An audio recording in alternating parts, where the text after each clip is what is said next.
Okay, I'm all set. It's just getting him back to his. Nope, I did, that's what I've done.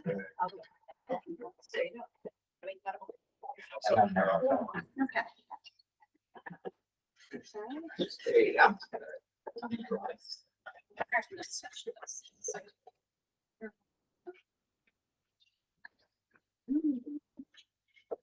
Getting somewhere.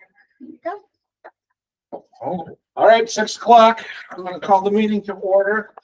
First order of business is, I just want to make sure everybody is present and accounted for, including Caleb. Let's stand for the pledge of allegiance. I Pledge allegiance to the flag of the United States of America and to the republic for which it stands, one nation, under God, indivisible, with liberty and justice for all. Thank you. I am opening public comment at 6 o'clock. Mr. Parsons, do you have any electronic public comment? There is none. Does anybody here have any public comment? All right, we will leave that open. Next up, we have a hearing, which I'm going to start regarding audio recording on school buses. If we have that policy that's been available for the public to view. So I'm opening the hearing at 6:01. Is anybody here to comment about the audio and video recording on school buses? Got a couple questions. Yes, sir. So the.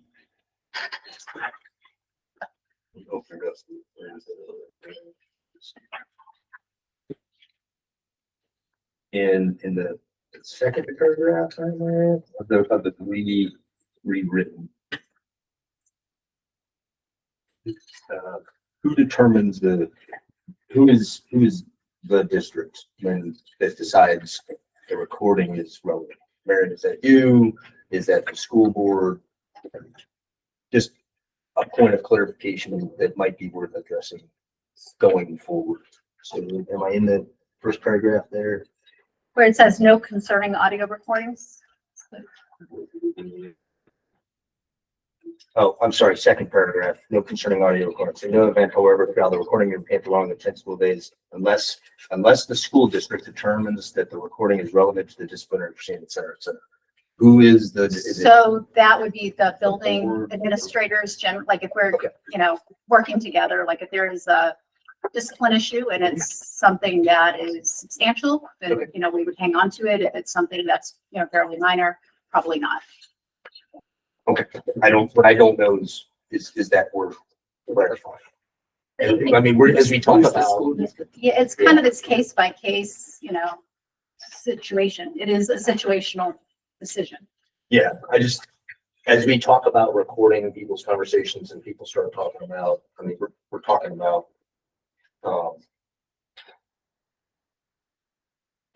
surveilling. That's what we're talking about.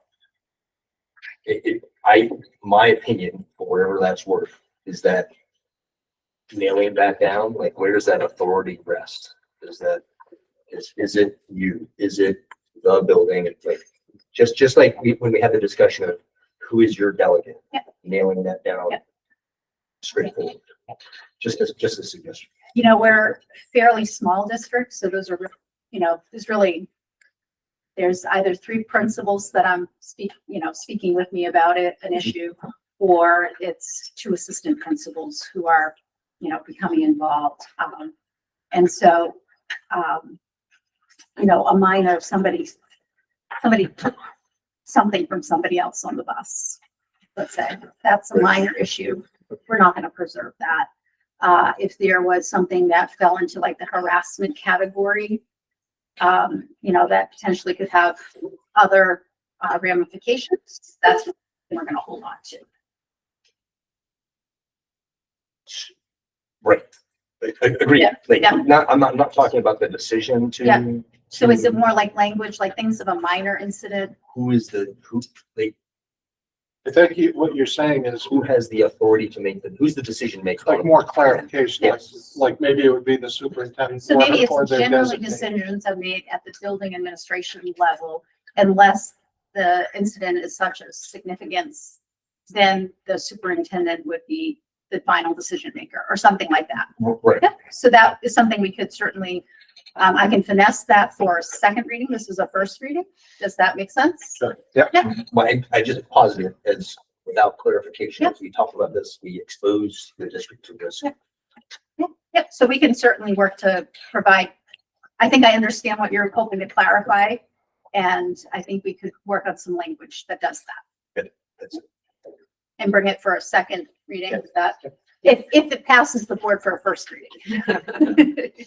Yeah, all it really is clarifying who, when it says unless the school district determines, so who's the Yes. school district? How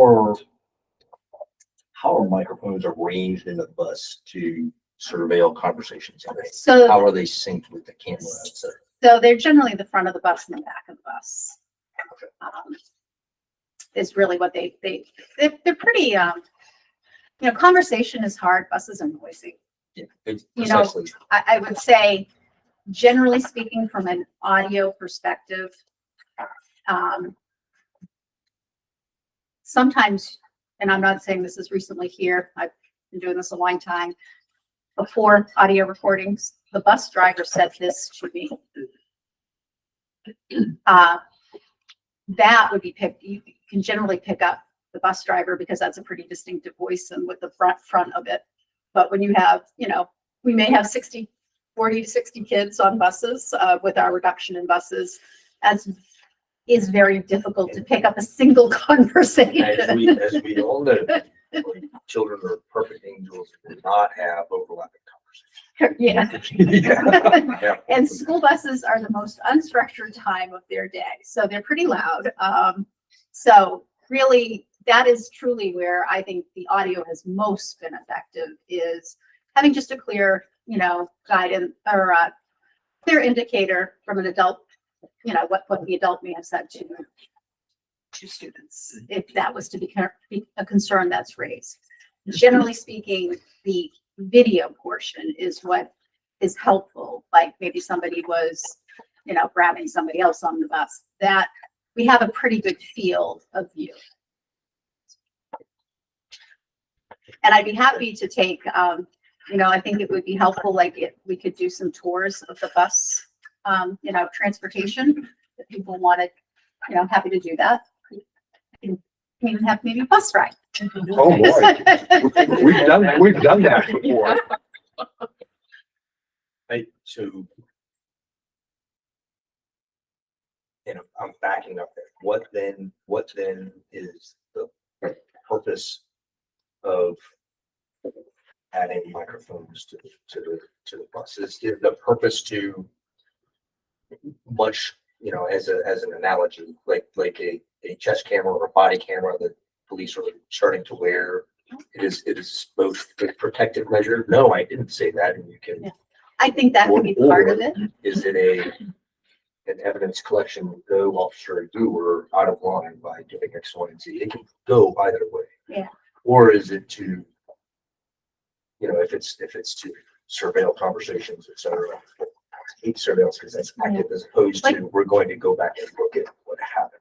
Yeah. So So there is a distinction. It's not like we have somebody who's just constantly watching and hearing the video, right? Like we're not, like that's, like when I think of surveillance, right? Like I'm that's, thinking, you're looking for something. yeah, this is more something happened. We're going to go And back. now we're going to go back and see what the video and audio might provide to help us determine what occurred. It's like a tool for context. building. Yeah. And adjudicating, I mean. Yeah. Well, it can, we do talk to student witnesses, and some, when you then pull up a video, can look very different than maybe what was provided. And so it's just, a picture is worth 1,000 words. And I think more than anything, it is the video on the buses. But the audio does provide that assistance. Primarily, like if someone says something occurred, with the driver, like it is helpful to have that. And the way I always try to think about it is, in classrooms, we have the ability to drop in and drop out of classrooms on a regular basis, right? Like that's part of your supervision evaluation process. You know, bus drivers work in pretty isolated environments. So it's not, they're not being used to, we're pulling this and now doing your evaluation, but it is, you know, if there are concerns being raised, it does offer a window, like, you know, and that concern may be a parent calling and saying, that bus is out of control. And a video can show, oh, we're definitely having some management issues. Or that's the quietest bus or looking bus I've ever seen. Yeah. Other questions or comments? Any public have any questions or comments? Mr. Parsons, do we have anybody inquiring about specifically the, I'm seeing none. seeing none? Charlie, I just have one question. But I looked at the RSA and I didn't see this. I just want to make sure, are we obligated to put anything on the buses to let people know they're being? We are, Okay. and we have them Perfect. on posted. And we do that also for the school building, which is just video, so that people understand that we're not operating in a place without recording devices. Thank you. Mr. Chairman, two minutes to answer real quick. One, we've already kind of covered it both this evening and previously in the procedures paragraph. Who is the designee? Who is your designee? Very kind of, like, I'm not asking you Well, now, yeah, like, I'm not, yeah. like, let's nail that Yep, down. yep. So we are working on a very clear table, and that's probably a summer project going through all the policies so that it's actually, then we can just post it on the website too, so that it's, And that may be outside of any individual policy. So that may not be reflected. The language in this policy may continue to say designee, correct. and then there would be a table that is a practice Yes, and is not enshrined in policy, but is the Correct. practice of the district correct. to have. Yeah. So you just see table X, Y, Z. Right. Yep. And Mrs. Dollop is our designee regarding transportation of the school district. That looks exciting. That means she has to ride your bus once a week. One of my fondest memories with Miss Temporino was actually riding the buses. Up to Sandwich. And it was during motorcycle week when Oh. Santa Claus, and it was brutally hot, and then Santa Claus on a motorcycle went by us with a big American flag, and Oh it my was just, goodness. it The was kids just, like, and all the kids were very hot, and it was quite an experience. And the last question I have on this is what additional administrative procedures, looking at the procedures paragraph, what additional administrative procedures consistent with this policy to address length of time are we contemplating when, if we scroll up to RSA, specifically designates no longer intensive? Yes. I just want to make sure I'm looking at the same part you're looking at. Yes, that does relate to that if we are going beyond those 10 days, like with saving something.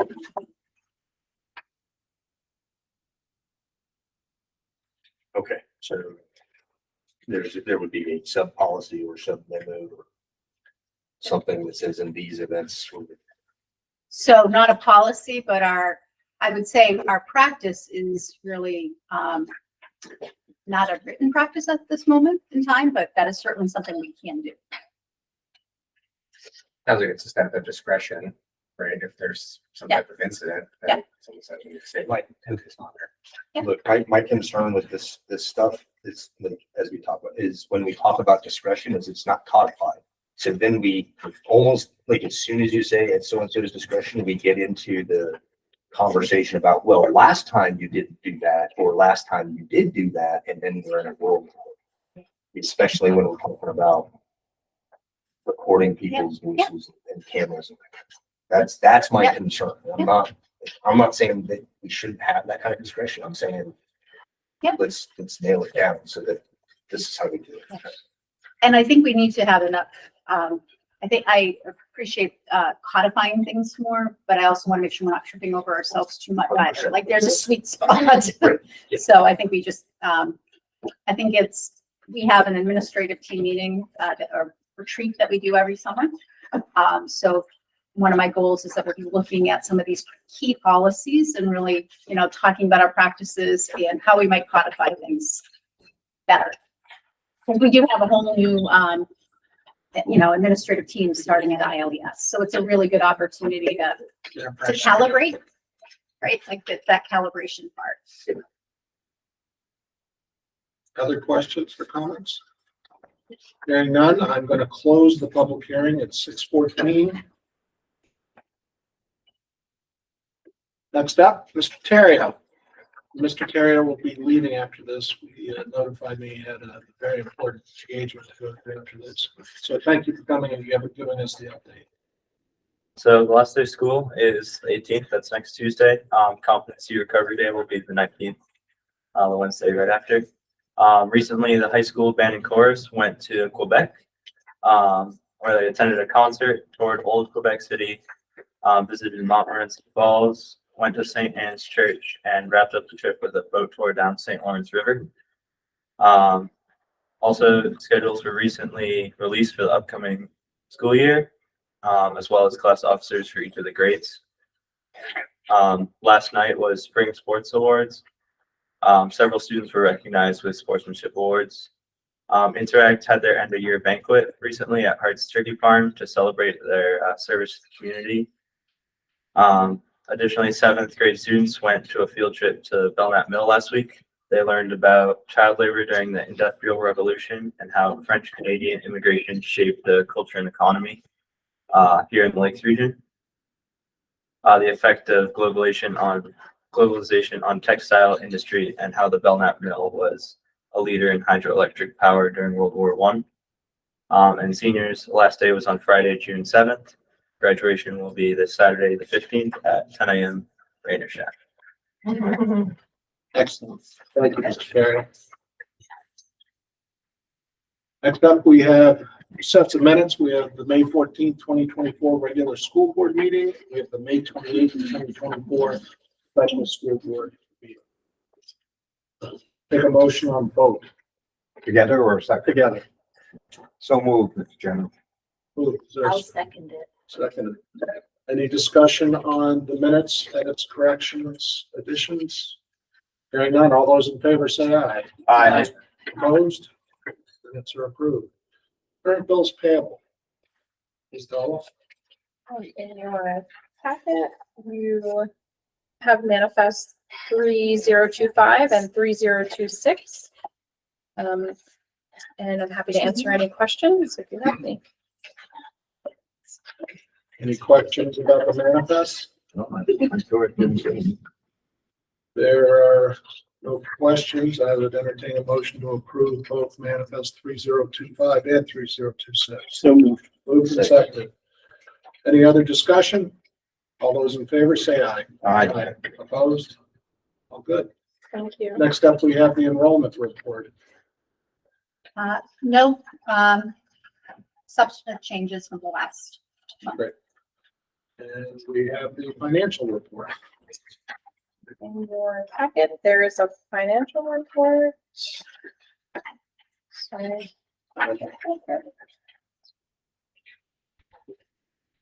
Currently, we have about $670,000 available, or roughly 2% of the appropriation. And I'm happy to answer any questions if anyone has any. Questions for Ms. Dolph? Can you give us a rough sketch of what the thinking is as to where it will be used? Is it being pushed to reduce taxes in the next year? Is it being Sure. encumbered? So later in the agenda, we are going to go over anticipated fund balance, and you'll vote on encumbrances. Excellent. Okay. All right. Moving on. So before we get to old business, we have a couple of guests tonight from the grandfathers group, which is the first item under new business. That's us. So they've already met with the superintendent and would like to address us. Coming up with me, Beaver? Sure. So this is really just an introduction. Some grandfathers have gotten together and we're forming a club. And might be called the Grandparents Club. It might be the Grandfathers Club. I'm Bruce Jones, and this is Beaver. Kevin and Paul can't join us tonight. So the reason we're getting together is mostly because we're starting by looking at the turf field and what could we do to encourage updating the turf field. And we came up with a long list of things that would be fun there.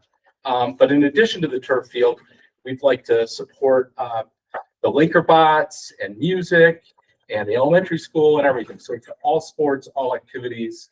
But our very first focus that we're really trying to laser in on is lights on the field. And so we are going around talking to people. We're trying to raise money. We're trying to learn all we can about putting lights on the field because we think that once lights are on the field, it will be a game changer. It's going to give us 4 or 5 extra hours a day in practice and games. And it'll be like adding a whole building in facilities in terms of square footage that we could use in the evening. My son is a lacrosse coach. I have kids in the elementary school, and my grandson's 8 months old, and I'm really hoping we get lights before he's planted. And my son, as the lacrosse coach, the very first thing he told me was, "Dad, it's really hard to coach these kids. It gets dark at 4:30." And so that lacrosse isn't the only program that's having that problem. Band might want to go out there and practice. We might hear a concert out under the lights. Lights would be amazing. We could have a community Friday Night Lights. And so we're trying to get the whole community together to pitch in, to raise on this, and we want your support. That's why we're here. So far in 2 weeks, about 2 weeks, there's so much community interest that we have commitments for $53,000. Wow. So we're serious. This is a real capital campaign. This isn't selling donuts.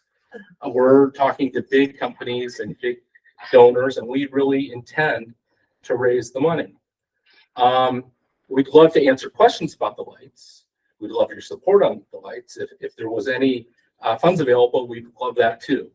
Because we want to have skin in the game. We would invite you to have skin in the game. And so with that, I don't want to be too long. What can we answer about what we've learned so far about lights or just the general things going on? How could we help you, help us, help the kids have all that extra time on the field? Right, Mark. Mark? I've spent the last 20 years on the Conservation Commission here in Meredith, and we go out on large capital campaigns quite frequently. The whole Page Conference, which was more than $3 million that was raised for that project.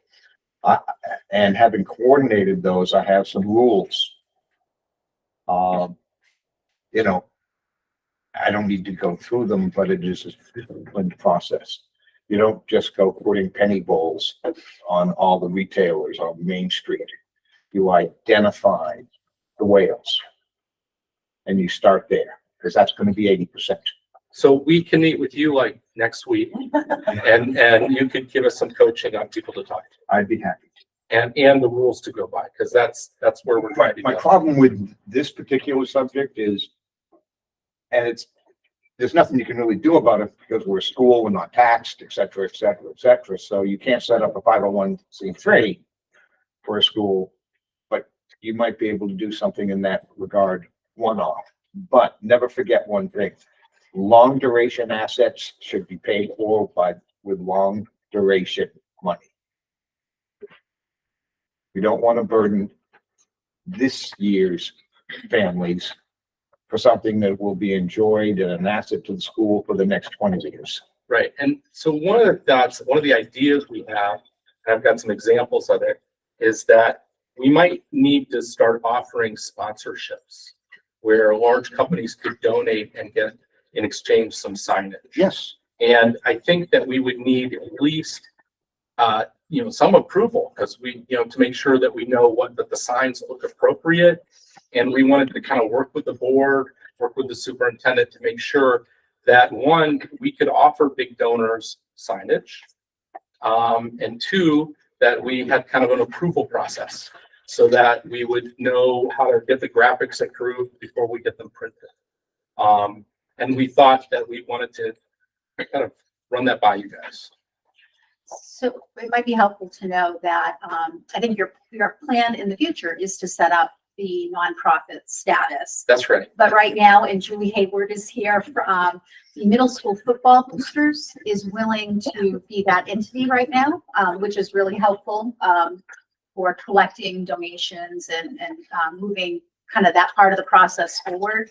And I would say, I do want to put a shout out, the middle school football, group did an amazing job starting the middle school football program. So I think you have a proven track record. And so it's nice to be able to kind of build off of that. So I think that is just a helpful piece for you to be aware. Ed had a question, and then we've got some other stuff to share. There's two questions. One, kind of a timeline are you looking at? In my perfect world, we'd have lights by homecoming. And that's actually doable if we had the money. So the only thing stopping us right now is money. And to be more exact, it's about $300,000 that we need at the moment. That's the lights. That's lights Installed. installed. So Brian Swanger has been working on, getting an updated quote. And so just lights, I think it's like 353 or so, or 346. And of that, the grandfathers have raised 53. You might have to share these. Okay. Let me put two on this other side here. There's already like a plan. yes, that's a lot. Yeah, it really, Thank you. it does come down to just tell me, You're sharing. the vendor, here's Thank you very check. There's half of it, start, do it, and then there's the rest of it. It really is, it's 4 posts, and then they have the lights that go off the And posts. Ed, did you have a second question? Yeah, to the, I can take this one. what happens to? Thank you. I'm trying to get smart like Mark, although I'm never gonna get all the financial knowledge that he has.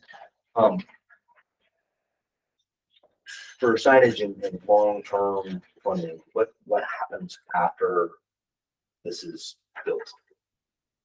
So Talk about sponsorships in 5 years. Okay. what is that? we intend to work with the boosters, the PTO, and the all sports boosters, football boosters, PTO, all sports. So we're all going to work together. If we are able to do a banner campaign, my sister ran one in Marblehead, and that it's taken 10 years to grow up. They were able to do lights in the field. She gave me the formats for the banners. They're in school colors. It's amazing when you go into the stadium because it's all in school colors, but they're advertisements. She's pulling in $100,000 a year cash that they're able to then reapply to other things within the school. So I'll pass some examples around with the banners that we thought would be nice in school colors. And these are just sample companies that we haven't talked to yet. So, Mary, I have a question, I guess probably more for you on this one. So this is the quote that the school has gotten. for Yes. Facilities, and then this is separate to add funds. Yes, so So have we looked at like multiple vendors or So like? they're part of a national bidding process. Okay. So they have come out as the best for the work that we're doing or proposing. And this quote seems to be lower than what we originally heard from Brian when we talked to him. And it's definitely seems to be lower than what he said happened during COVID. Okay. That Absolutely. we might have been thinking about this prior to COVID, but then the price went up and then we couldn't do lights. So, We've been thinking about it for 20 years. and as a grandfather, we kind of thought if we don't sort of start poking this, it's never going to happen.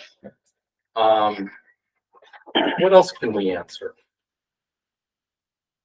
I can share with the board that Pat Quinn, who is our phenomenal art teacher, graphics artist, I asked him based on our conversations to just kind of create like a conceptual look, like what we're kind of aiming for the field, so that it might just start spurring some imagination with people, which might make it a little easier to donate. You know, sometimes the picture just is helpful for folks. It's not going to be, it's not an architectural rendering or anything like that. This is just a conceptual kind of, this is what it could look like. So he will have that by the end of June.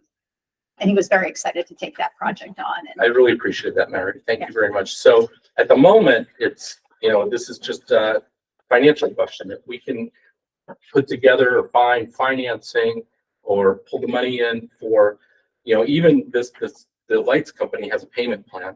If we could figure out a way to close this gap, we're at about 290,000 between what we've found so far and how to do it. And we would like to, the minute we have clear daylight on that money, we'd like to pull the trigger on this. And so you'll hear us come back on that. Bruce has put together an awesome committee. Most of, we're all tied up tonight, but we're all waiting an architectural plan. And once we have that before us and study it, we're ready to go as far as meeting with people and corporations to help buy into the program, which is multi-purpose. In the plan, beyond the lights, we have a concession stand, a press box for even sports, bathroom building. And something. Let's see, we think that we should have, well, we benchmarked a few other stadiums, but They'll all be in phases. in the bleachers, team storage under the stands. We're grandfathers, so we'd really like bathrooms. Updated locker rooms, which is, I think, part of another infrastructure plan. We'd love to have a concession stand, like I can imagine a Common Man branded concession stand. We'd like to have a press box where they could do scoring, some media, maybe even broadcasting the signal out for games. a press box does allow you then to host, and I'm going to look to Sarah Dumais, that it allows you to host state championships, which can, they can rent your facility, right?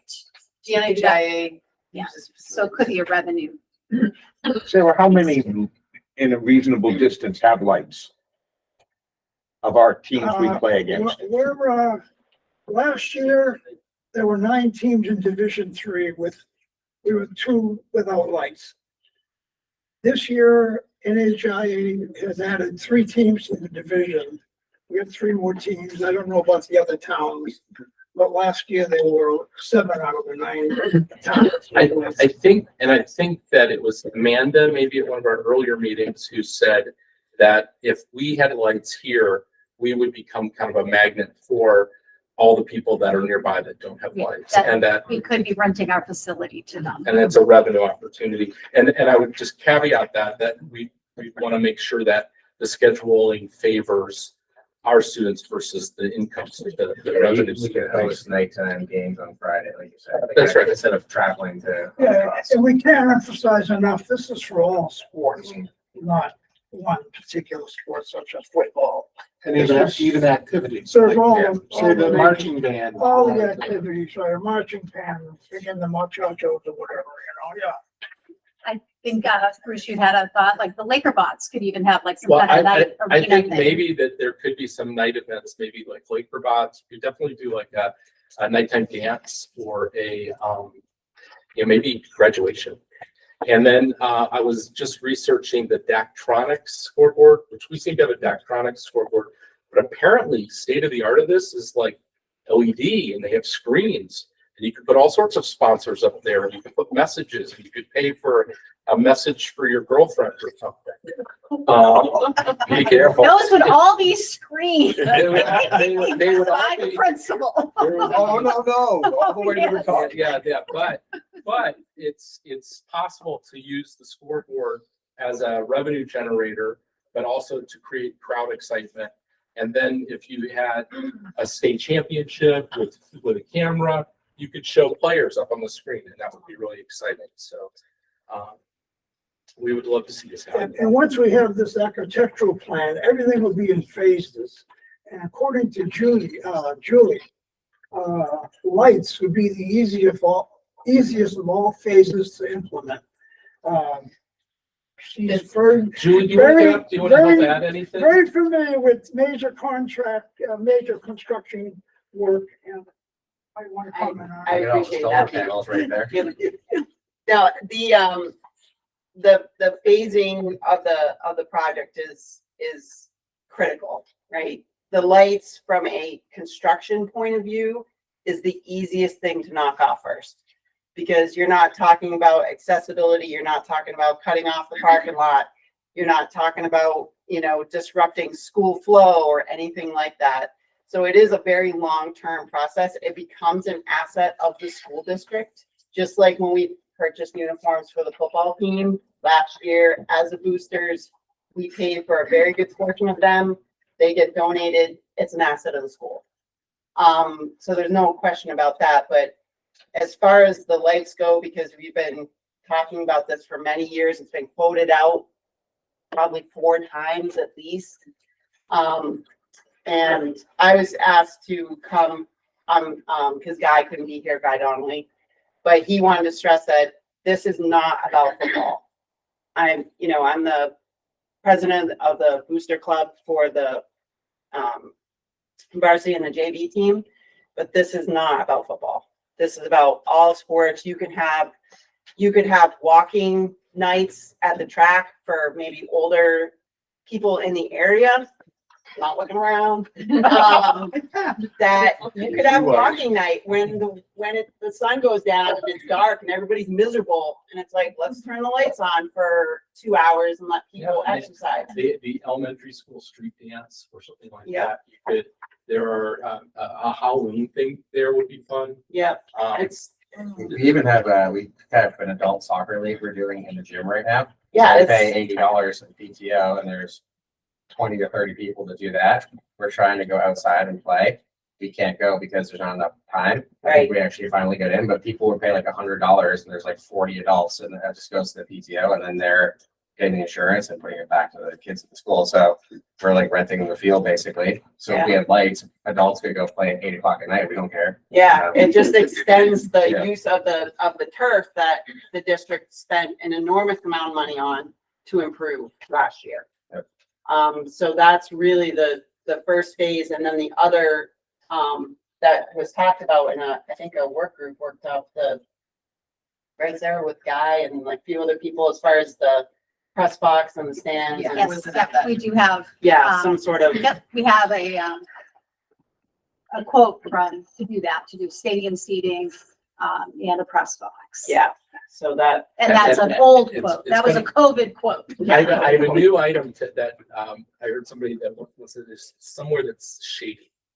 Some like a shade sail or somewhere where you can sit where you're not in the sun.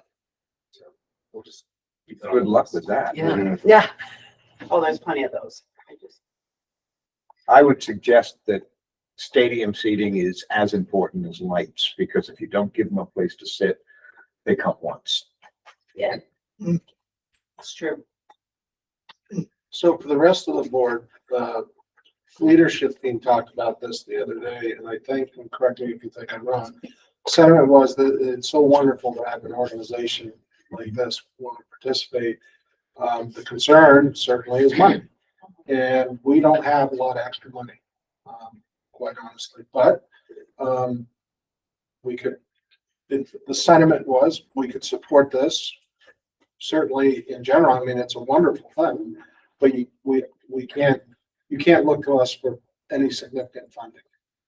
I think what we are hoping to get is support and approval. Maybe we could even get approval tonight that we could start working with Mary about just approving how a process for how we would sort of approve banners that could be sold permanently, and make sure that we're all good with that. Because what we can't do is we can't go out, and we don't want to call it selling, we want to call it sponsorship, but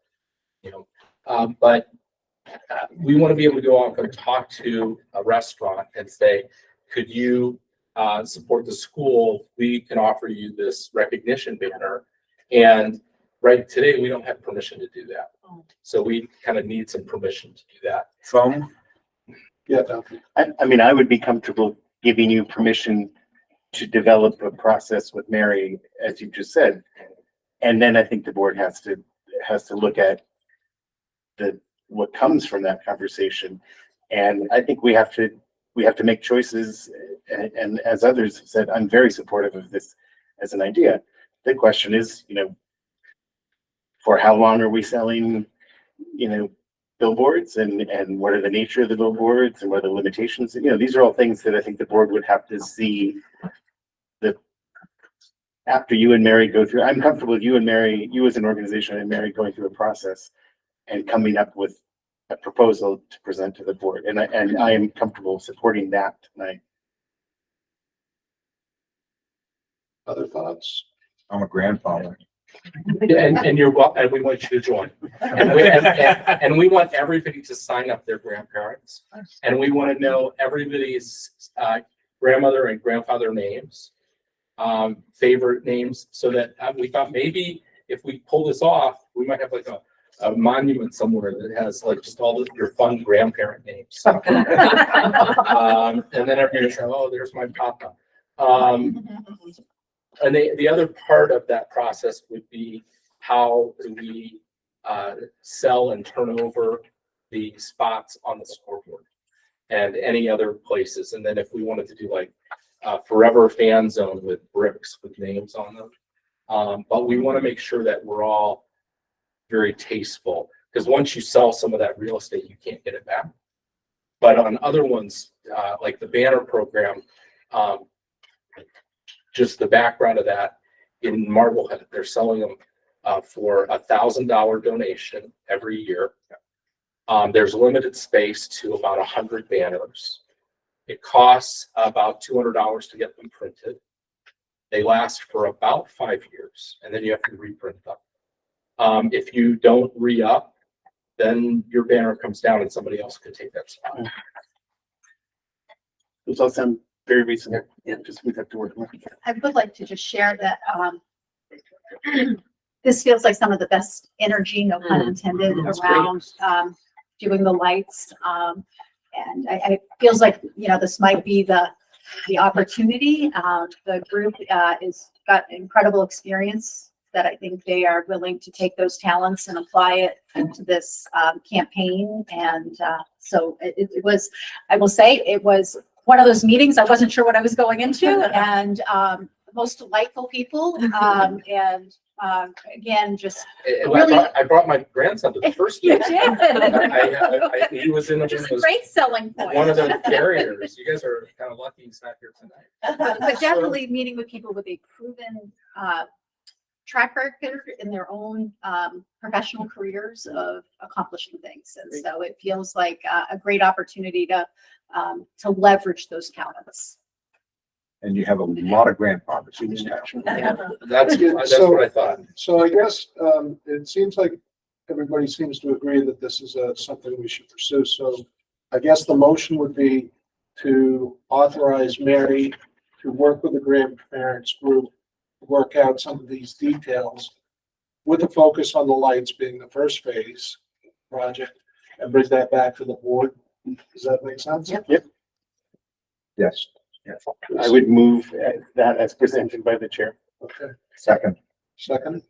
Any other discussion? All those in favor say aye. Aye.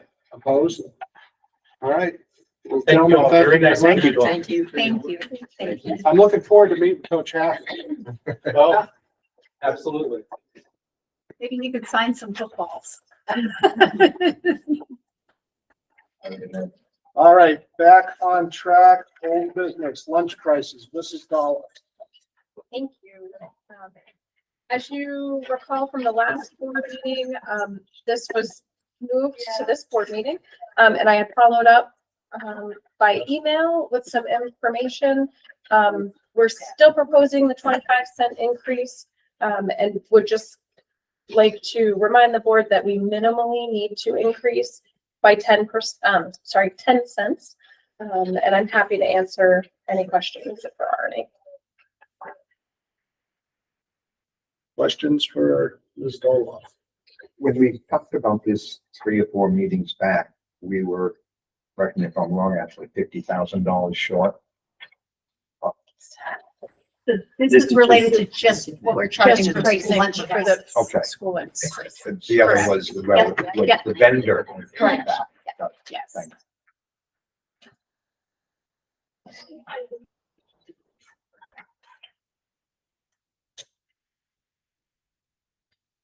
Other questions? Hearing none, anybody want to make a motion to approve? So moved, Mr. Chairman. Is there a second? Second.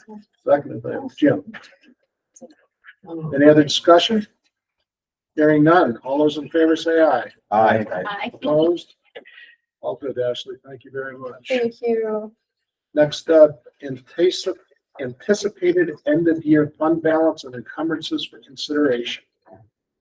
Back to you. All right, so if you pull up revised fund balance report, you will notice the position has changed since, last meeting. What There's some- number is it? I'm sorry, I am on, let's see, 8B. 8B, okay. Got it. Okay, and at 8B, there's the revised fund balance report, that attached.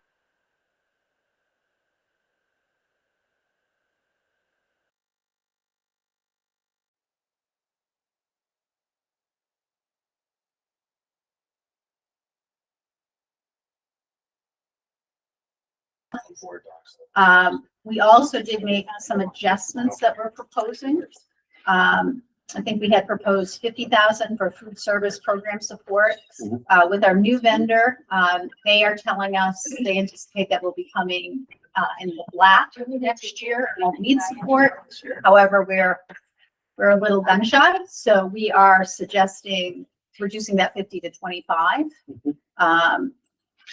Curriculum, if you recall, that was substantially reduced during, and we have a lot of, we're trying to improve our performance in the area of math and ELA for the state assessment. There's a lot of things that we want to be doing to help our staff have some professional learning opportunities.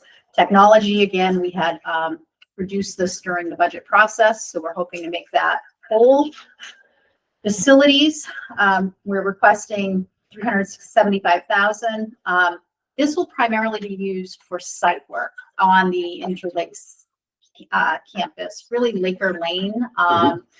We will have people on site for site work, and so trying to leverage that. Primarily, Laker Lane right now is really a 2-lane road.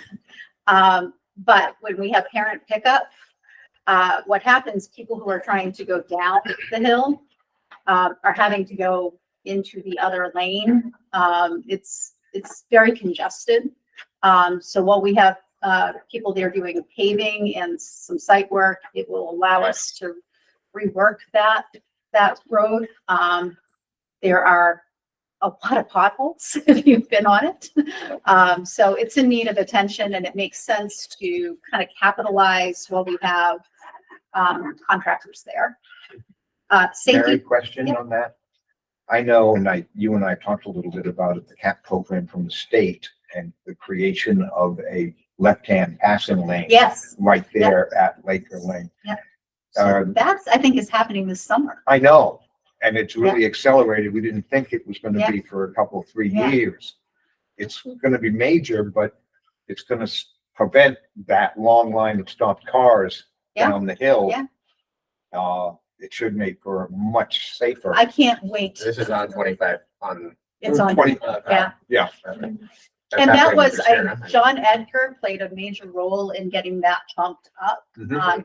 And what I would say is that was like the conversations we started with Lakes Region Conservation, planning, sorry, Lakes Region Planning, and with the town. Like, it was a nice collaborative conversation about, this is really, it's a challenge. And so there's like, you have to do these 10-year plan things, and John Edgar was able to do something that was able to get that moved up.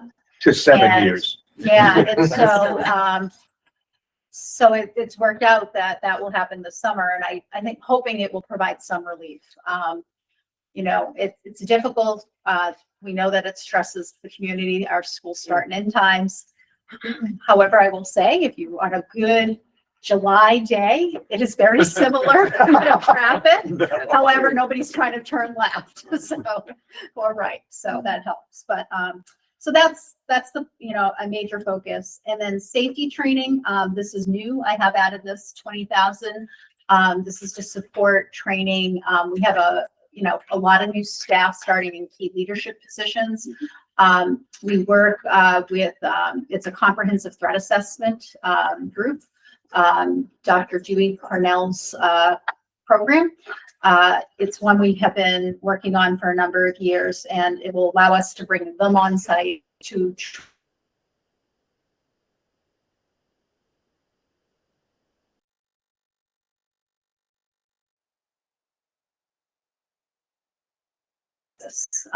as you try to determine is something a transient threat, or is there a need for us to look at this as a different kind of threat.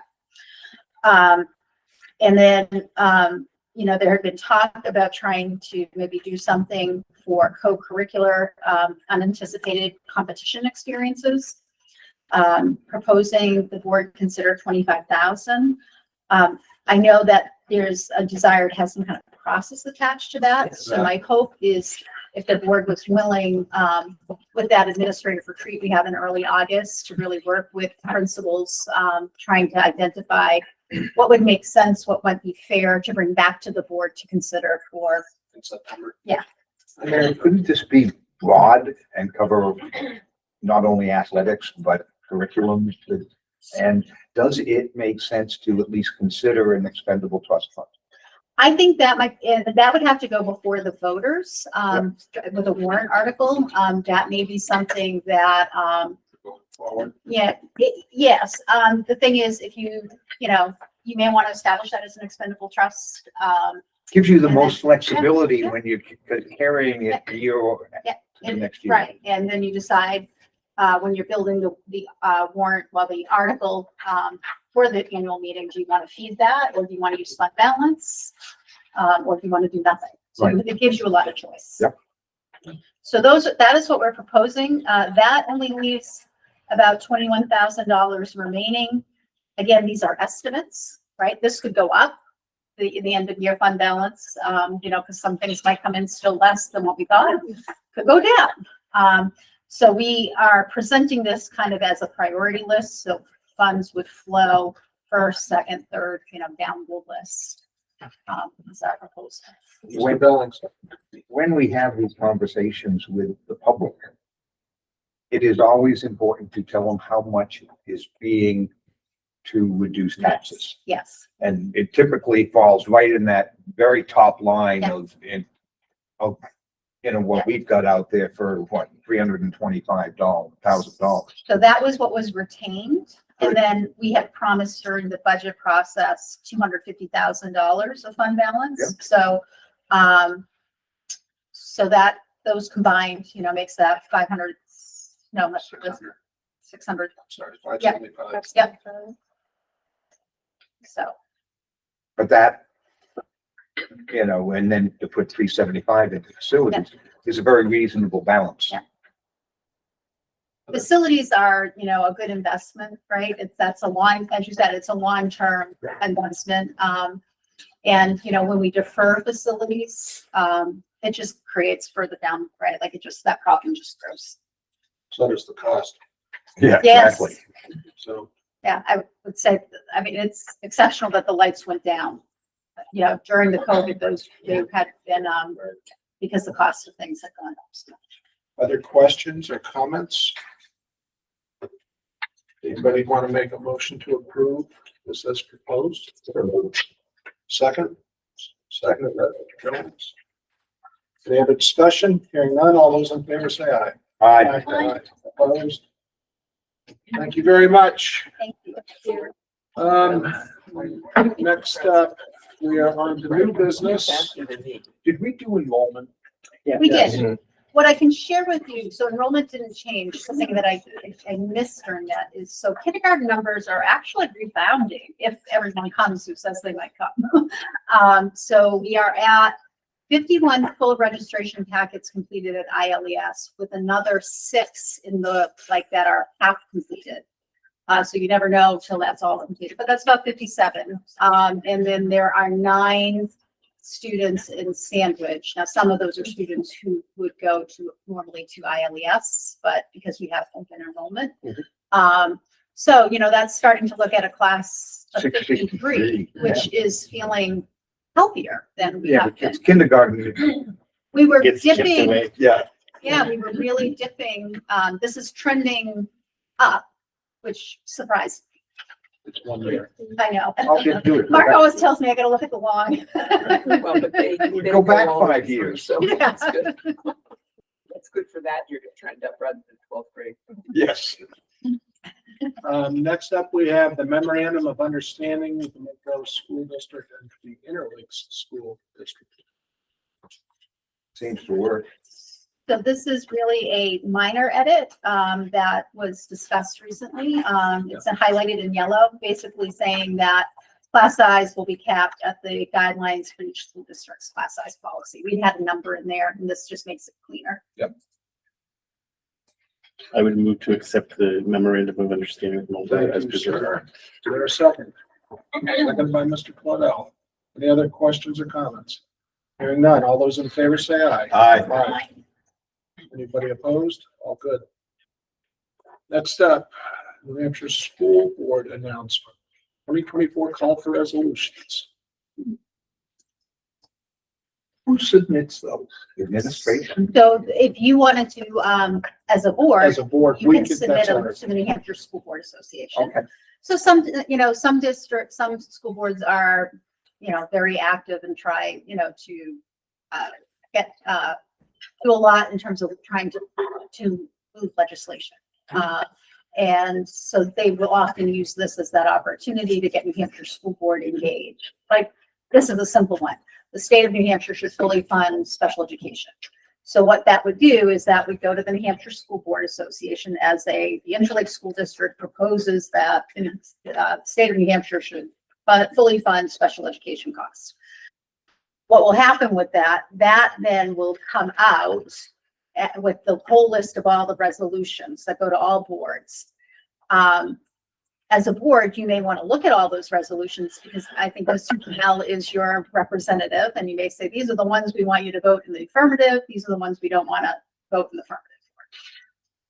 He will go to the delegate assembly and they'll say, okay, resolution, A, everybody should be, the state of New Hampshire should be voting, or should be fully funding special education costs. How many people in the school boards support New Hampshire's School Boards Association, basically, lobbying on behalf of that. And so then a vote will be taken to determine if that is a resolution. They have resolutions that are kind of I think they're like ongoing resolutions that they have. And then there's new resolutions. Before people take a vote, like as a board, the New Hampshire School Board does provide, we would recommend this, or we don't recommend this, and here's why, because it's conflicting with this law. Or, we think this is a good resolution, but think that this would be a stronger way of presenting it. So, My memory is that historically, this board has not presented resolutions for the assembly, and that we've left our representative member of the board a fairly open hand to do whatever they, or in this case, Ed, feels is right on our behalf. that is correct. I mean, that's always been the practice. So Have fun, Ed. Well, so vote your conscience. okay. Well, as we. That's assuming he has one. We're I guess my question is what help do we as a district need from state that we are not currently getting? I like that very suggestion. I think, again, what I would say where we're struggling is the cost of special education and the availability of alternative programming for children. That's not a great wording, but if you're asking me where we're struggling. Right, so,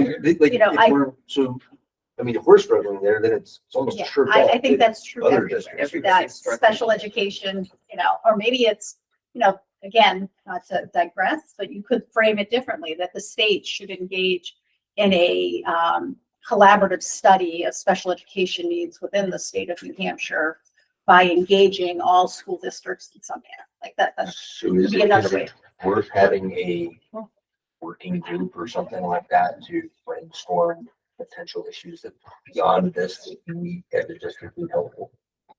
So as like a working group to work on that issue? No, To, to brainstorm that, and I, how do we phrase anything else that we need help with as I a think district? that's a conversation as a board, if you want to do that, or So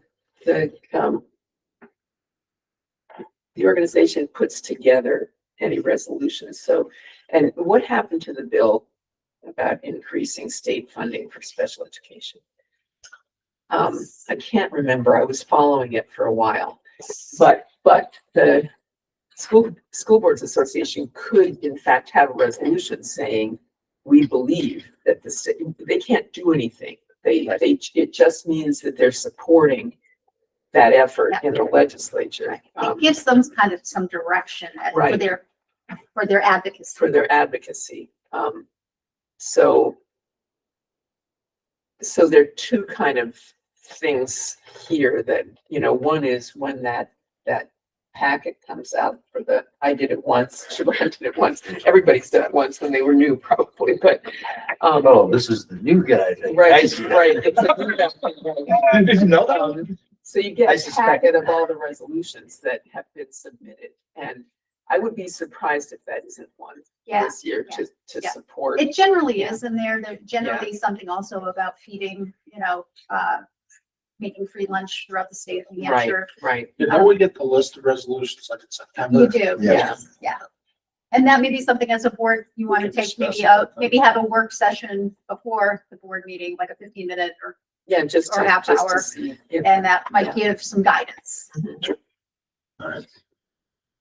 Okay. Next up, permission to hire, accept resignations. So generally speaking, in the summertime, because, things can come up quickly, the board does provide me with the authority to do this through June, and you have extended it through August, because sometimes after the August meeting, something can still occur. I would entertain a motion to approve this. So moved. Moved and seconded. I'll second it. Mark, beat you to it. Again, I'm just I'm so close. Any other good. discussion? Hearing none, all those in favor say aye. Aye. Opposed? All good. Right, thank you. Next up, we have a donation. Do we? Yes, we do, from Hippolyto's Furniture. After prom party student activity club for future activities, the amount of $250. I move to accept it with great gratitude. Excellent. Is there a second? second. Second. All those in favor say aye. Aye. Anybody opposed? Thank you, Hippolyto's Furniture. Yes. Next up, we have nominations. And you may want to do this after non-public. Non-public, sure, we'll kick that can down the road. Next up, we have the data governance plan, which was provided by Mr. Parsons. Right. Well, thanks for having me. I'll try to be brief. I apologize for giving you the homework, but I can't resist. And that was a flipped classroom. Just, Yeah. that's what we would call that in education, a flipped classroom, doing a video and a dance and some reading. Yeah, there's a ton of information. The actual data security and governance policy that we have is a 60-page document that evolves over time. What is required basically in the law is that we have one, that we review it. My goal is to keep it current and to also provide you folks with any major updates. So I provided you with an overview. I'd love to call it a one-pager, but it bleeds into 2 pages, as well as sort of a video sort of introduction where, for those of you who aren't familiar with this, New Hampshire kind of leads the way when it comes to data security for students, or it has in the past. So in 2019, this was groundbreaking where New Hampshire provided or passed these regulations that were just much more strict than our neighboring states, and we didn't know what to do with it, but we had to come up with these data privacy agreements. And luckily in that time, and at that point it was John Martin, we have resources that we formed kind of a consortium. We pooled our resources. We have lawyers that kind of work for us, you know, that part of our membership in this consortium, make sure that everyone that we share our data with meets these standards. So the good news is we're in pretty good shape. So what I tried to provide with you is like, what are the different sections of the actual policy itself? It's largely, you know, a data breach response plan. The majority of it is all the appendices. One note, we've been working recently with Primex, and that's the district's essentially risk management company. And they have a cybersecurity division. So we invited one of their folks to come in, and they're helping us write a cyber incident response plan. But I want you to know that will be an SAU 2 response plan. And the whole purpose of that, or the reasoning behind it, is two of the major decision makers make decisions for Ashland School District, Interlake School District, and the SAU, where the business office has a tremendous amount of data. So it made sense for us to have one plan for all of the parties involved. So that's in its draft form right now. Once that is completed, Primex will have someone come in and run a kind of basically a third party, neutral party tabletop activity of like, here you go, there's been a major data breach with Munis, has all of our staff information, and you can't run paychecks. What are you going to do? And that's planned. It's very exciting or anxiety inducing, but I just want you to know. So I made a note of that because it would change the contents of this, but since it's in this draft form, all I did was write a note that we are working on it. So a lot of the edits I made were minor to last year's approved plan. A few titles, like we call the assistant superintendent, where it was referenced before, has now become business administrator, HR directors, HR coordinator. Some of the board policy links that were in the document were broken links, so I just updated those. Here's the note about the cyber incident response plan.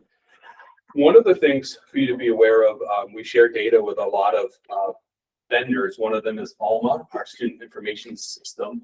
And my team's job is to manage the roles, who has access to what.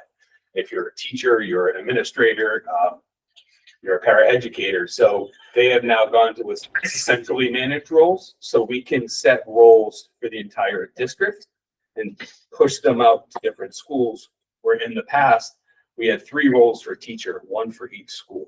So that was new, so I updated that. Also, in other vendors that we share data with that wasn't in the plan is Schoology. That's our LMS, our learning management system, our online sort of curriculum software, well, portal, I would say. And then NWEA, which is a major assessment tool that we use. So they weren't in that plan, so I added them. One thing that you folks haven't experienced, because as school board members, you're in a different level of responsibility when it comes to passwords, but all of our district, Interlake School District employees had a forced password reset after the beginning of the year. Thank you, Mrs. Moriarty, for allowing me to do that. So I added that because it wasn't currently practiced. And then lastly, just some of the contact information for the response team changed. So those are the majority of the edits that I made to the actual plan itself. This was a 6-minute video I put together just to kind of give you an overview, particularly those of you who weren't familiar with the origins of this policy and where we are now. So if you have any questions regarding the content of the policy because of its security, you should do that non-public. If you don't have any questions, if you feel good with it, I'd love you to make a motion. Questions for Mr. Parsons? Go ahead, Mark. Well, I'm not sure it's germane to just the technology question, but we have Luddites. And I just hit a little button here and I lost it again. Okay. We need to be able to, maybe we need a class as a board, We can do that. because it gets frustrating when. Yeah, yeah. you And we just don't write want this to something be and we- frustrating. It was meant to be easier, so Yes. if it's frustrating people, then we should. You just gotta come over here and text me, Mark. Where are the other 5? Be the outcast, I'll show you. I think there's a generational gap, probably. I know there is. You and I are You having know, more trouble. here's with what I this. would say. I think tech savvy folks there's something going on with the login that doesn't make any sense to me. And, I like the concept of board docs. It has made building agendas much easier, like it just, moving things around, like that all is really nice. The fact that there can be, the non-public part can be part of it.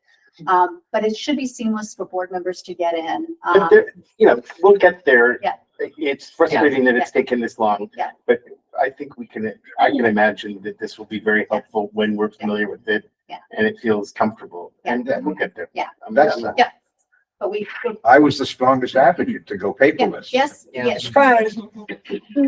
So, go ahead, Ed. This might be a question for non-public. What, and like Mark, I am what I do know enough that threats to our systems are constantly evolving and so on and so forth. Is there been a threat assessment done regarding this? I'm glad you asked that. I'm happy to report that we engaged again through our relationship with Primex, the Interlakes School District. So I can't speak for SAU 2 or Ashland School District. We had a threat assessment that was conducted for us, and we got that report back, and we made some changes on the administrative end on some of our accounts. And I would love to say that the former Department of Technology team was very forward thinking in terms of what things that they already had put in place before I took over 3 years ago. So we're in good shape there. Well, I say good shape, constantly evolving. So we're trying to stay on our toes. The other thing that we have going on is a pen test, and that is a penetration test that Primex got us connected to CISA, and CISA stands for the Cybersecurity and Infrastructure Safety Agency or Administration, the Division of Homeland Security. So we have very intimidating people who seem to be coming here with briefcases and passwords and stuff. So, but it's good. The experts in their field that have been providing us with some guidance. So, again, I appreciate the board and Mrs. Moriarty for allowing me to do that, because when I came in, all I had to go on was the word of the experts in the room, who are the people who built the systems. So having independent people come in to provide the threat assessments has been reassuring, and has given us a plan for just certain things to move forward, such as our mandated password reset. I have some other small things, but some employee expectations that we haven't quite codified yet that hopefully will get done this summer. Those sort of things. But yes, to answer your question, yes, we have. And a we will recent be one. doing the same thing in Ashland and SAU2, going through that threat assessment. It may also just be helpful for new board members to just have some historical. The previous director of technology had worked for the military in cybersecurity, so that was definitely I think a strength that was brought to the table, and Mark and his team have certainly continued to evolve with that. And, in this process, I think it's a healthy process. It is, a local school district to us had a cyber attack, and that was very difficult to recover from.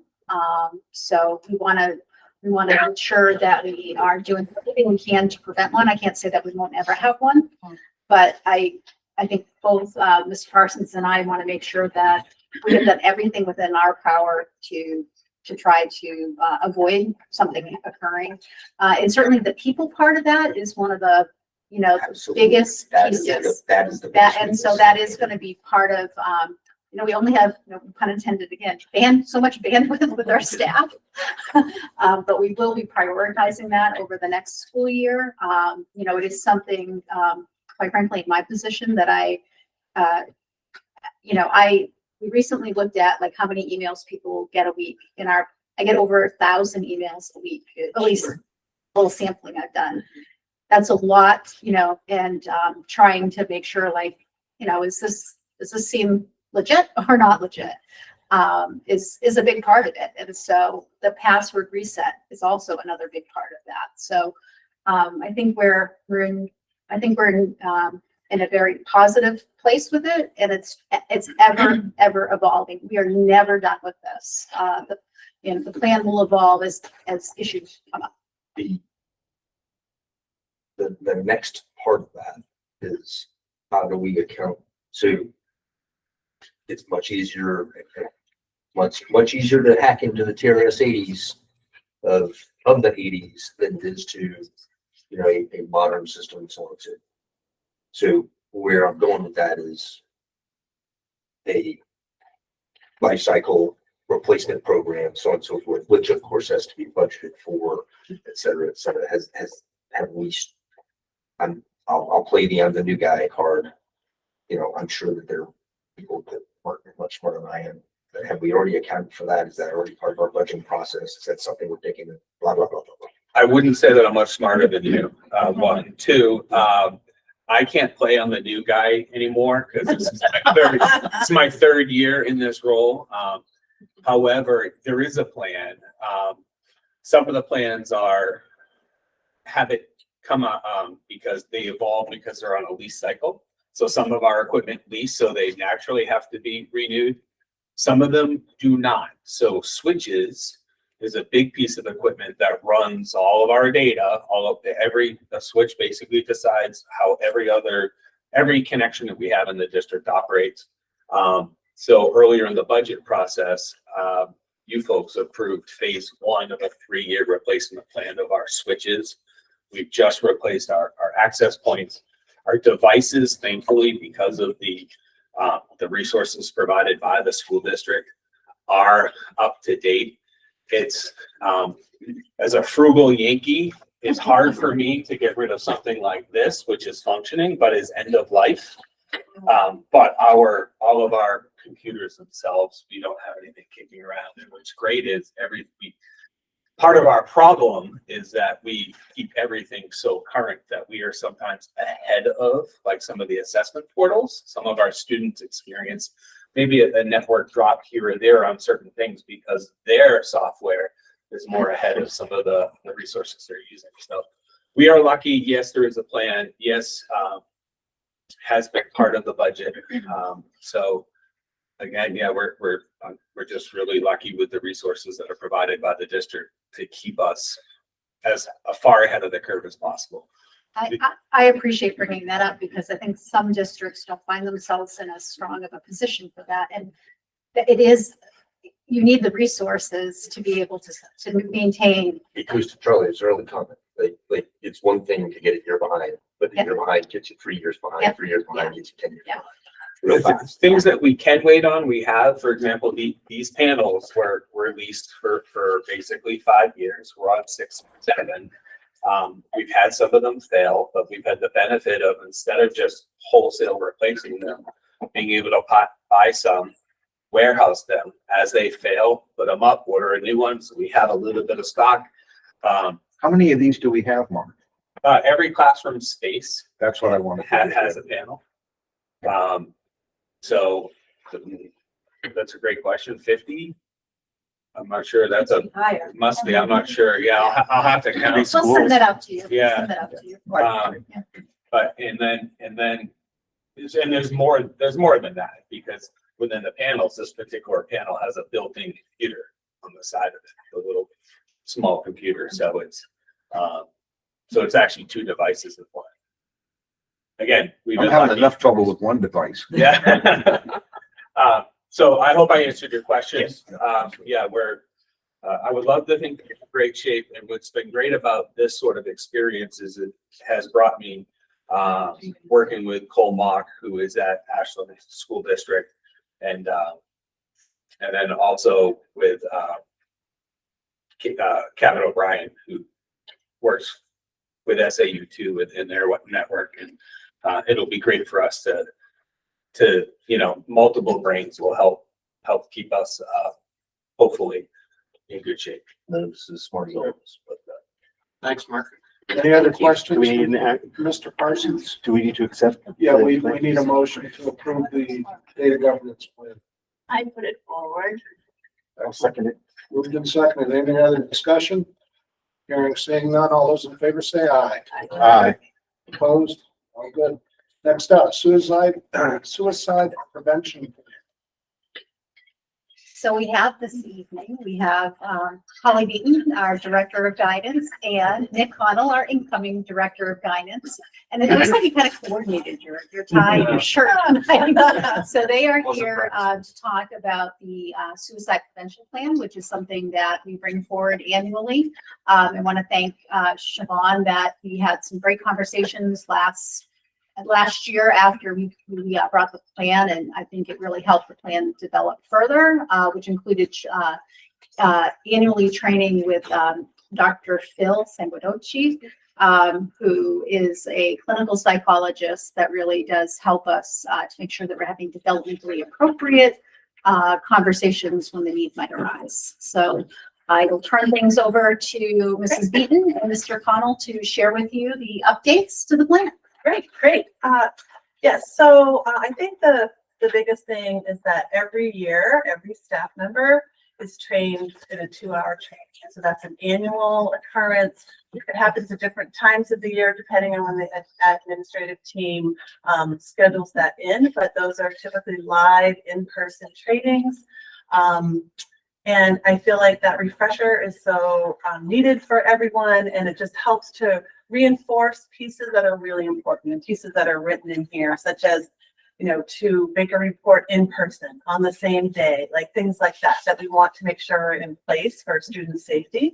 Holly, are paraprofessionals included in those trainings? Yes, every staff. All district staff. Great. Yes. And I think that some of the changes tonight are small, as you can see.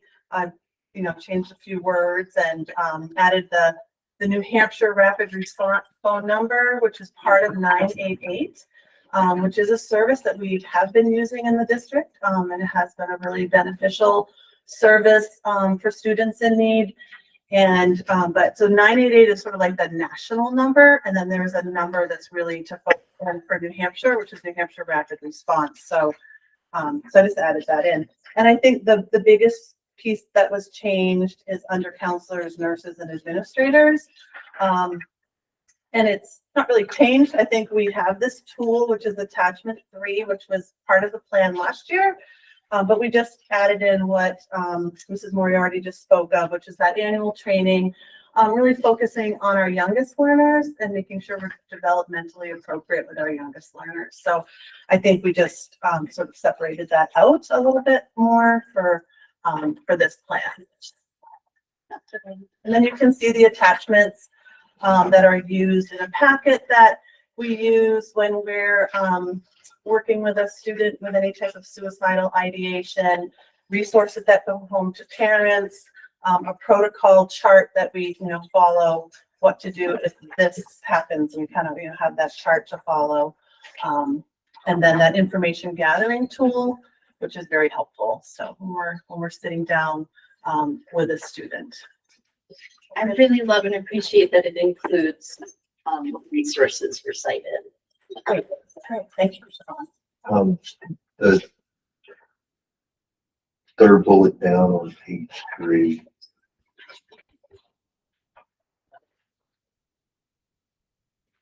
Under what authority does the school maintain local Parentis? So my page is not. So I just want to make sure you're on page 3. Is that correct in the third bullet down? It says all faculties. All scratched, the scratched off one. There's another set, parents, guardians. There's one starting with a blue dot. And then so I guess it's the fourth bullet. So parental guardian commission involvement would be sought for school to call and involve. 988 counselors can meet with Scotia if school personnel need services of 988 and are unable to connect with the parent guardian, or if parent guardian refuses services, the school is considered in loco parentis. Under what authority does this? So that is an absence of the parent, even though that if we have an emergency situation in front of us, that we are authorized legally. And I do believe Megan Glenn, Yes, our- the district attorney did look at that and actually write that piece. Yes, yeah, That is correct. That's gonna be a point of conviction. I think as parents, though, we all sign that in the beginning of the year and like our admission packets for our kids to allow, you know, the school to take emergency action. That is correct. Yeah. It's, you know, if we have a kid in front of us that I'm is, not talking about, hey, I can't get in touch with her. Like, I think there's gonna be contention over if the parent refuses services.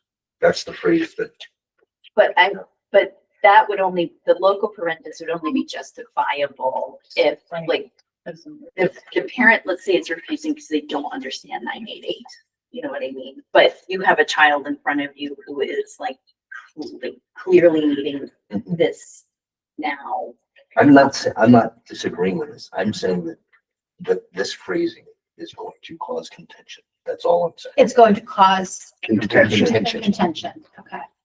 Well, maybe it would be Because helpful, what but that said, we could I'm have, sorry to interrupt, Mary, I apologize, but the way I read this, and maybe I'm reading, it, but hey, if someone calls me and says, hey, yeah, and I say, hey, yeah, like, no, you don't have authority to do that. Okay, well, we're gonna do it anyways. That's what this says to me. well, the hard part is we may have a parent who's not taking the concern, you know, and so Right, and it we- is that piece that we have a, you know, a That's, child in front of us ready to do something or behaving in a way. So it may be helpful to add the legal definition of what that means. all I'm saying is this is gonna cause contention. That's all I'm saying. It was in the plan all this past year. That's not new phrasing. And we Right. didn't have any reaction. I don't know how many people though are reading our suicide prevention plan. In all, you know, honesty, I think where that contention may come up is in the situation, right? Yeah. And, you know, I think our goal is always to work with parents, and, you know, want to have that opportunity to engage with families, to deal with what's obviously a really difficult situation. This is kind of the extreme. I mean, I think, is it fair to say that when you connect with parents, when such a concern arises, that you generally are getting a response that isn't having you to enact in that way? but very responsive, and we invite them to come in if they'd like, when we're calling 988 or however they'd like to do it. I understand and I respect what you're pointing out, Ed, but I do think that, any perceived contention would be easily explained. And what is more important and pressing is that if that response is necessary, this has to come in, that child's life is more important than what perceived contention. And the child is in front of you. Hypothetically, The child is there in the school. I mean, I was head of a boarding school for 16 years and we had students who were suicidal. And and I remember a case where a parent refused. Legally, the school has, you know, because we would be held accountable if we didn't do something, because that student is right there with you. And so the law is on the side of that in this Then we should spell that out. Well, I think that's spelled out. It says, you know, it says the school is in loco parentis. Yes. Even if the parent refuses. Even if the parent That the refuses. why of that is not spelled out. But I think that if a parent were to bring that up because they had a contention, we would be able to explain that. In what other situations can the school seize and local parentis? If a That's child, where this is going. every, Like, that's where this every is going. single person in the state of New Hampshire is a mandated reporter, for instance. You know, and we're talking about like a child whose life might imminently be in danger. But you are correct that while a child is at school, the school has that authority to say, you're gonna line up over here, Mhm. right? Even though maybe your parent's not here to say yes or no. It is that balance, right? That there will, you know, sometimes things that come up. If the administration needs to talk to a student regarding a behavior issue that has come up, we don't pick up the phone first to say to the parent, I need to talk to your child about X. We talk to the child about X, and then the conversation would be with the parent, you know, if necessary. there are, certainly some people that would like, every time the building administration needs to talk, that you're picking up and asking for permission. And so I think we're in a funny time in society that is, that tricky balance. Yeah. You're not trying to. I please know, understand, what you're not saying trying is to just convince be me aware that might cause a problem. This is a problem. Yeah, but this may cause conversations and, those are conversations we navigate all the time. Like when, things come up and we sit down and we talk with people and try to have people understand the situation we were in and why we had to do what we did. Yep. Sometimes people realize it and say yes, and sometimes people disagree and. Yeah. As long as we understand that, all I'm saying is this is gonna cause damage. As long as we recognize that, like, hey, Yep. we're engaging. Yep. We're, I hate to say risky behavior because it's not, but we're engaging in the risk of contention, so on and so forth. Yep. Okay, as Yep. long as we recognize Yep. that going forward, I'm fine. Yep. No problem. Is it fair to say that the hypothetical is Johnny falls, hits his head? Yeah. Momentary consciousness, call the parents. Johnny falls all the time, don't worry about it. Right, yeah. That is a fair, again, maybe you can't reach the parent, right? Right. Like, you're calling the ambulance potentially. But I'm Or- not, that's not the phrase that I'm talking about. Yeah. I can't get a hold of is not Right. the same as. Right. Don't worry about it. But Or it we're could talking be- about, but we're talking about not Johnny falling. We're talking about Johnny is representing something that members of our staff view as an indication of potential suicide. Mhm. And that if a parent doesn't take that seriously, when the child is at the school, it is the responsibility of the school to, respond and to do what is. And I think the way the Johnny analogy could work is you call the parent, parent says, I don't want them to go by ambulance, I'm coming to get them. Meanwhile, while the parent is coming to get them, the child starts having a seizure from the fall or something like that. We're not, we're operating on an emergency standard, like we've got to get help here. So, there's situations that arise, I think, as Mrs. Eaton said, generally speaking, we get a good response. Yeah. This is really Right. for the extreme. But what I also recognize, Ed, what you're saying is you're not opposed to any of that. It's just that this is part of society right now. And I think it does create As long as we know tension. what we're looking at. And as a school, our job is to try to navigate this. But the and- flip side of that is if the practice didn't hew to this policy, we open up ourselves to such liability and such danger and I think that would be very contentious in the community if there was some circumstance under which, a parent who was acting unreasonably while the student was at school and didn't accept his threat. I mean, I appreciate these are complicated, contentious issues. And in this circumstance, anything will be painful and hard to cope with. But if in the unusual circumstance, the exceptional circumstance that a parent isn't taking a threat seriously or is unwilling to have the school act on what is perceived as a threat, then, that's a hit we will take. But the opposite hit would be, I would imagine worse. So I'm comfortable with this moving. As long as we recognize. No, I that understand. it's there. Yeah. I agree, Doug, and I think I would add maybe just as a take back. So just based on what happened with our nurse situation recently, maybe under faculty and staff training in that first section, it says concerns regarding a potential suicide will be reported to a child's parent guardian. That's like the first line. And then it says faculty training. Nowhere in there does it say like the first call, right? So maybe like immediately we will call the person's parents before we do anything, right? So I know it kind of vaguely spells that out, but it says, let's say, concerns regarding a potential suicide will be reported to a child, student's parents. And then under faculty trainings or faculty staff and training, it says all faculty staff are expected to immediately report the concern in person by calling the guidance office, the nurse's office. Maybe we just put something in there to call parents.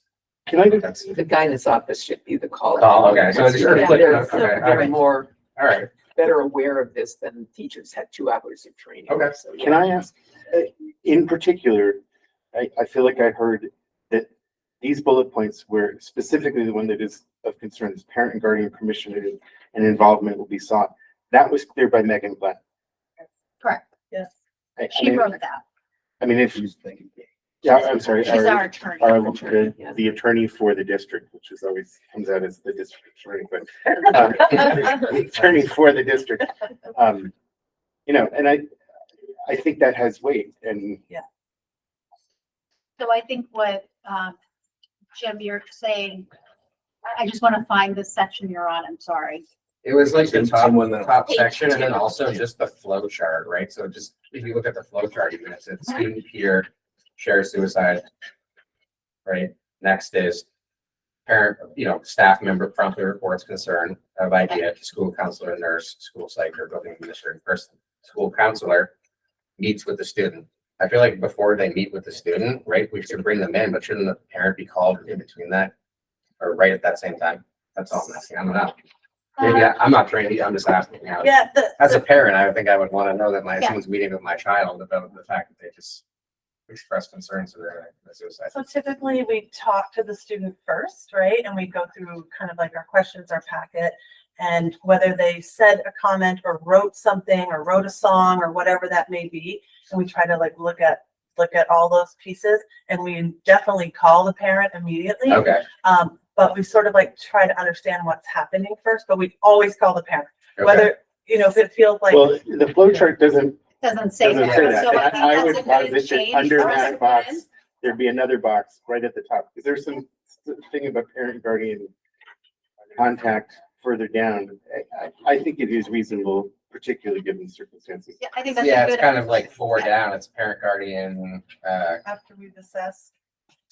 yeah, so again, I think I get the intent. I don't want to sound like a critique because I think it all makes sense. I was thinking from a liability standpoint, everything in there, the parent should probably be one of the top people that are notified right away. And I think that's an omission that is just something that we naturally do and it didn't get Mhm. recorded. So we need to put it on the It's in the flow chart. middle, it's in the middle of the Yeah. flow chart of all 3 of the columns. Yeah, But what I'm It hearing says- is maybe it's not high enough on the flow chart. Okay, person states what the other. Parent guardian. But you do have to figure out how serious the intent is. I mean, that's the problem. Right, Because a Right. teacher could report that a Right. student said something in Right. class. So the guidance office that is more suited, if they've got a list of kind of questions that, standard questions that you go through, right? To kind of assess how serious a threat this is. That's kind of, if you then, it's really hard because these aren't, a broken arm, or somebody who's stopped breathing.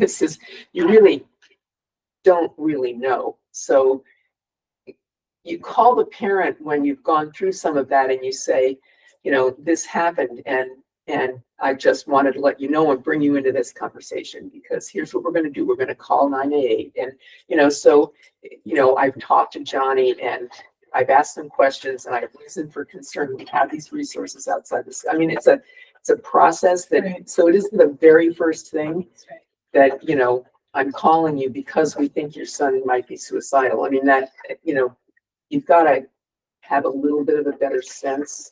Or it's just Am children I right speaking about this? hyperbole. Is that- yeah, and Like- I think I understand that personally and accept that, and I'm okay with that. I think my mentality, if someone doing my children will be different than others. I'm also just, kind of just listening to what Ed was saying and just thinking about everybody's level of how they want to be engaged is different. So I feel like calling the parent is an important step in that should be higher up the list. But and I get what you're saying. To me personally, I'm okay with this, but I'm just now, after listening to even what Ed was saying, just thinking it might make sense to add parent higher up the list. I don't know.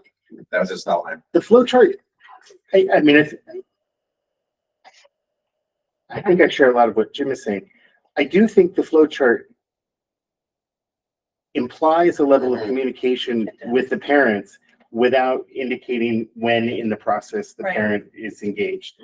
And, as it branches out, it is clear that the parent is in this process. Right. But it doesn't say, and I don't know where in the sort of screening process it's before which it's too early to get in touch with the parent. But at some point, I think fairly high up, like school counselor, nurse, school psych administrator promptly meets with the student. I would think after that meeting or before that meeting, right around then, you have to engage with the family. Yeah. And then when there's a more substantive screening and assessment, that's within the context that the parents are aware of what's happened. Yeah, and I think I would agree, and I feel like it doesn't, like you said, like it doesn't, it wouldn't fit in here anywhere. It's never, we're never going to appease everybody because someone would want to know, like, the first step, right? And someone would want to know down the bottom, but. Because there's things that are kind of sometimes happening concurrent. Sure. Right. But what I'm wondering if a way to do that, because what we're saying is the parent guardian contact is crucial. What if we were to put those in, like highlight that yellow? So again, we're bringing attention that, this is, and maybe even at the bottom, this is, Yeah, we're all, I'm sorry, In the flow chart? in the flow chart. And then I think maybe even at the bottom, some steps are happening concurrently depending on the situation. I have a question along these lines, if I may. Would it also additionally, like, would it be prudent, in the school counselor nurse school site flow meets with student to add to that sentence, like, in order to gather information to share with parent? yeah. Good idea. Yeah, I think that's a really great. good That's idea. Because, think that's great. I can imagine Yeah. circumstances when contacting parents is a part of the problem and that it's hard. And I don't want to hamstring, if there's, Right. I think what people need to know is the parent contact is important to us, and we Yes. want to make sure it happens.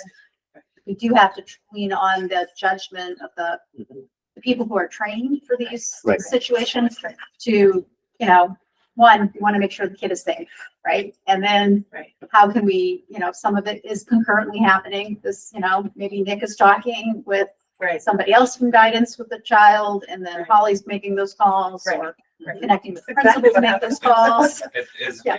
often usually done in conjunction. Yeah, that's exactly what happened. So Holly, did you get all those? I did. You did, right. I did. I wrote all those down. So with those changes, Yeah, would the board yeah. consider I approving? like that Yeah. suggestion. And you I could do- I do highlight like that adding Yeah. that suggestion. Yeah, yeah, On just which I think then pages, it kind of flows with the other Because it highlights. shows And that then the rest of that's it. on their minds. Yeah. Contact. Is that your motion, Nancy?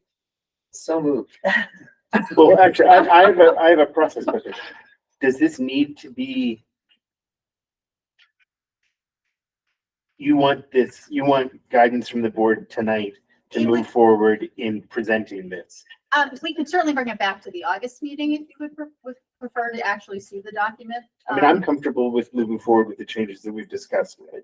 It I am, just, but- it allows us to get things organized for the beginning of school. Yeah, no, I think we That's, should do it. that's, but what we can do is make those changes Right, and, and I'll share it with we'll Mary. then send it out to the board, and if something doesn't seem Okay. right, We you can can bring it get back. it back. We can thank you. We can approve it tonight. Yeah. We can bring it back. before the school Yeah. I'm comfortable with that. starts. We have a meeting in August. So my Perfect. motion is to approve this document with the suggested changes. Excellent. Second. Second. Any other discussion? Hearing none, all those in favor say aye. Aye. Anybody opposed? All good. All, Nick, thank you very much. Yeah, Thank you. they are phenomenal, and the work that they do in this area is phenomenal, really as a team. And Mrs. Eaton, this will be probably her last school board meeting. oh, Is oh, retired. yes. We will miss her greatly, Yeah. and she has built this. The law changed all under Holly's tenure and the work around this, and she has really done a phenomenal job with it. And with anything that Holly has touched, she always does exceptional work. So she'll be greatly missed. I'd like to also publicly thank the board and the school district and Mary for all of your support over the years and all of your support as I sunset, I guess. And Nick will do a great job. I'll be still picking your brain. Yeah. Good call. Mrs. Eaton has said she will help us in terms of the transition, so we're really looking forward to that. Oh, you gotta rethink that. Your son's just coming up. You're still in the dark. Help them get ready for the start of school. And I also, on another note, just wanted to mention the scholarship night for seniors is tomorrow night. That's just like the best night of the year, giving out all that money from the community. So if you can still join us, we still have room. We'd love to have you. Starts at 5:30 with Hart's Turkey Farm dinner and 6:15 for the awards. And then on Thursday night, all of our 6th grade families are coming from Sandwich and the elementary school to meet their teachers. The students met their teachers today and had a great tour, and the parents come on Thursday night. So I just wanted to let you know how we're rounding out our week. Okay, thank you all so much. Thank you. Thank you, Ollie. Thank you, Nick. Thank you. And Mr. Chair, I should have thanked Mr. Parsons and his team. Oh, yeah, Their work is absolutely. phenomenal.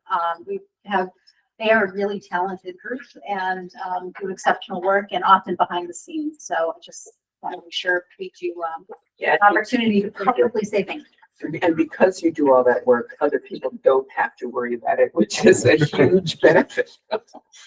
And he's really helpful at pre-5 a.m. when I say, which one do I click again? So then I want to make sure I don't miss anyone. It's a Nigerian prince. All right. You know what? I'm gonna go ahead and close public comment and let Marcus. I'm not online. Looks like Mr. Mika. Oh, Mr. I have a question, Yeah, more of a comment. back on the football lighting thing, I think that's a great idea. I'm sure there's potential we can't even think of yet in this room. My concern at the moment was the energy was so high. The word asset was mentioned 4 or 5 times. We will provide, we will pay for it, we will give you. There was no mention of the word liability, operational maintenance. We all know, and I can think of a situation locally where the emphasis was on buying certain things with no mindset to how are you going to operate and maintain this? And it folded. They sold it for pennies on the dollar.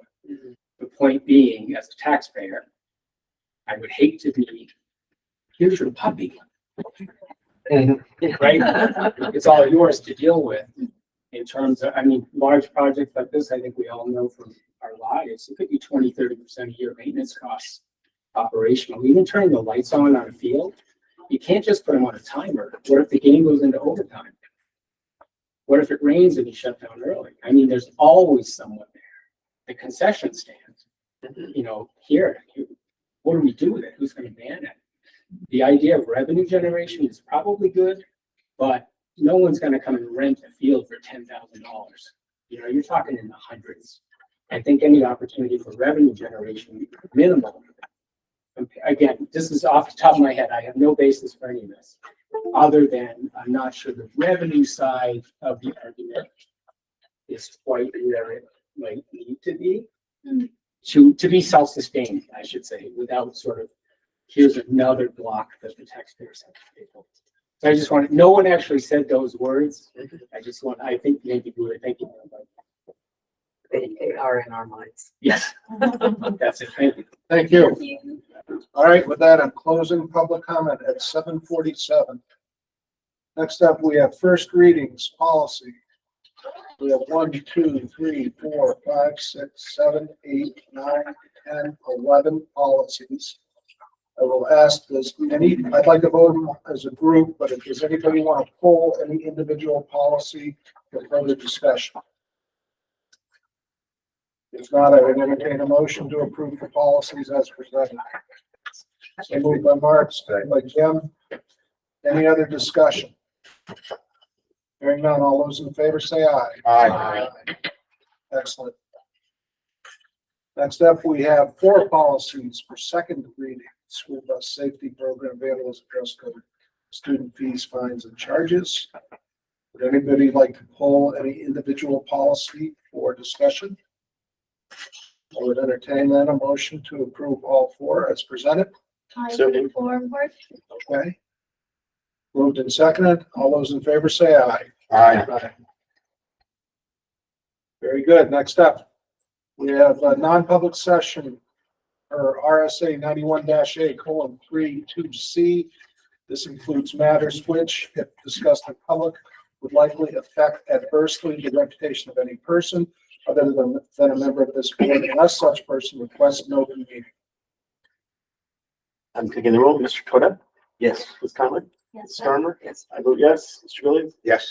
Yes. And Mr. Locke, I'm so sorry. Yes. Unanimous. You sat on the dark Right side. here. Someone could just move over next time.